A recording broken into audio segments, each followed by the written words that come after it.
Even strong real estate deals are falling apart in escrow right now. And most people are misunderstanding why. They're missing the point. So I'm here to clear it up. Here's the deal. I'm Chris Hall with Central Valley Mortgage News, podcast number 3. So there's a belief out in the industry right now that, and it's really been this way for my whole career. I've been doing this for 25 years with a buyer. Once they're pre-approved, the assumption with the real estate agents, and that includes both sides of the transaction, the buyer's agent and the seller's agent, is if that buyer has a pre-approval letter in hand, they're good to go. They're safe. The transaction's gonna be safe. We're gonna close escrow. Everything's gonna be good. And here's the issue. When you get into contract on a purchase for a new home, you've got a lot of people who are counting on this deal to go through, right? It's not just the buyer who's hoping to move into this new dream home or first home or whatever it may be, or investment property. But the seller also, we have to think about their needs, right? The seller's selling the property for a reason. Maybe they're trying to relocate. Maybe they're trying to, move on to their next home, or maybe they've had a issue in their family and they just need to sell the house and move on. So when they put their house up for sale, they're expecting the house to sell. And when they get a buyer in that meets all of their sales criteria, so the purchase price looks good, everything's up to their needs, the assumption is everything's going to go fine because, hey, I've got a pre-approved buyer who's ready to buy my house, so I'm happy. The buyer's agent's happy because pre-approval should be good to go. But here's the deal. If you haven't prepared this buyer up front, and really the way I treat a buyer and a pre-approval, and I take a little bit more time up front because I want the pre-approval not to be the starting line to go shop for homes. The pre-approval with me and guaranteed rate is the finish line. We've finished all the hard work up front, right? The buyer has been through the ringer already. And I'm not saying that you necessarily have to be through the ringer. The pre-approval process doesn't need to take forever, but we're going to need to verify a few things up front before we ever send you out with a letter saying that you're ready to go shopping for a home. It's a disservice not only to you as a home buyer or the real estate partner, but to the seller and the seller's agent and everybody else involved with the transaction. It's a real disservice to the buyer because if we say that you're pre-approved and we haven't done our due diligence up front and we haven't worked together long enough to make sure that everything's good to go, we could cost you money as a buyer. And that's definitely not where we want to be and causes seller problems. So here's how we avoid those issues. The pre-approval process, again, is the finish line to our process. So how does our process work? Well, my 5-step process is number 1, 15 to 30 minute discovery call.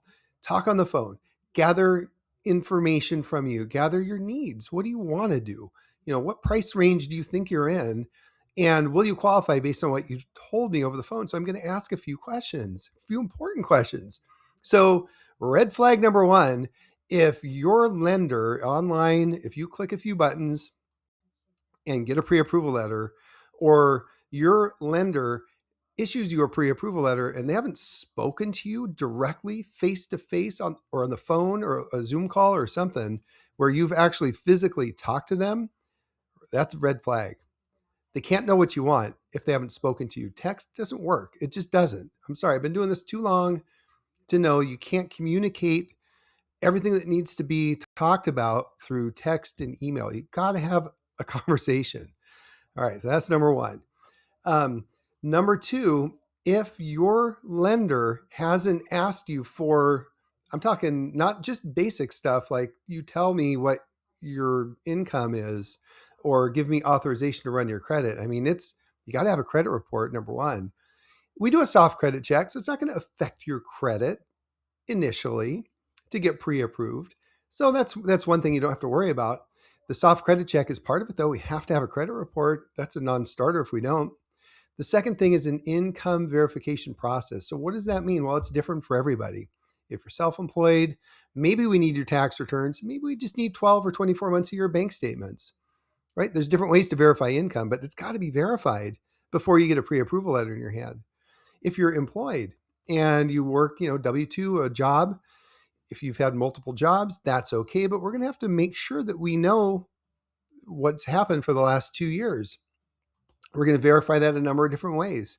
Pay stubs, W-2s, the last pay stub from last year, maybe even the year before, especially if you have things like variable income, like overtime. So red flag number, I don't know which one I'm on now, 3 probably, is if you're not asked for those things and not asked specific questions about your income in the discovery call. Do you have overtime? Do you have bonus income? Yes, you do. No, you don't. Well, we're going to verify it anyway, because sometimes you don't know, right? So we don't know until we know. So we're going to ask you for pay stubs. We're going to verify things. We're going to do written verifications of employment. This is all before you go home shopping. Because here's the thing. If we haven't done those things and something else comes up during escrow, property value comes in a little lower than expected, or there's an issue with the property, or something else jumbles the timeline, and now we're also dealing with trying to verify your income, and now we're also trying to figure out what that large deposit was on your bank statement, that's stacking up issues, right? So one problem, overcomable. 5 problems in the middle of an escrow when we've got 14 days to clear everything, everyone's going to lose confidence if we haven't taken care of everything up front. If we're in the middle of escrow, now we're checking your income. Now we're trying to figure out your overtime. Oh no, the property even came in a little bit short. Not the time to make that happen. That's the deal that's going to fall apart every single time.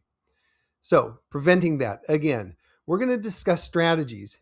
We're going to get your income dialed in. Dialed in meaning I've verified your overtime, your bonus, your gap because you took some time off for baby bonding, whatever it is. I've seen it all. So we're going to talk about all that stuff before we issue that finish line pre-approval letter. I want you to think of our pre-approval letter as the finish line, and then you're at the new start line, which is your home shopping experience, right? So again, we're going to be on board with the real estate agent, making sure that everybody within the transaction understands where we're at. We're not going to leave you high and dry. Your lender shouldn't leave you high and dry if you feel like they are. If you feel like, hey, they didn't ask me for a pay stub. I don't remember sending in any W-2s, but I've got this pre-approval letter. Comment below, send me a text, send me an email. Let's connect. Make sure that you're on the right track, because halfway through escrow is not the time to start researching your past employment, right? We want to build a strategy around, hey, we've got your employment, your income, here's your budget, here's what the payment is for this house. Here's the 3 things that can happen during escrow. The property value can come in a little bit low. You have some reserves. You have a backup plan, a plan B for down payment, for extra closing costs, whatever it is. If you've only got one path to buying the house and that's your starting point and everything has to be perfect, I hate to tell you, you're asking for trouble. Look for a second opinion. Get a plan B in place, because it's super important. We don't want you to fail during escrow. We want to align everything up front early in the process, and that way you know that you're confident going in. The seller's confident. So if something does come up during escrow, say a property condition issue, what we can tell them is, listen, we've got the buyer completely approved. They're clear to close. The only issue right now is that, hey, that door frame needs to be fixed. There needs to be some paint on the eaves because there's peeling paint and FH8 requires that. We all knew that going in. So easy fix, right? Easy fix. But if we're 14 days into escrow, we got peeling paint, I haven't quite got his overtime figured out yet. We're still waiting for a verification of employment. Man, I don't have all his bank statements yet. I promise you, deal's going to die. So that's the difference between falling out and staying into escrow. It's not because of lack of effort. It's where the effort's placed. Okay. I want you to just, if you take one thing away from this podcast, number 3, Central Valley Mortgage News, Central Valley being Manteca, Turlock, Stockton, Ripon, my home base, Riverbank, Oakdale, Stanislaus County, San Joaquin County. If you take one thing away from this, plan on your pre-approval letter being if you got your pre-approval letter, it should feel like you've hit the finish line and you're ready to, strap on your brand new running shoes and go find the right house for you. And that way you're going to avoid problems. All right. I hope this helps. Wonderful day. Chris Hall.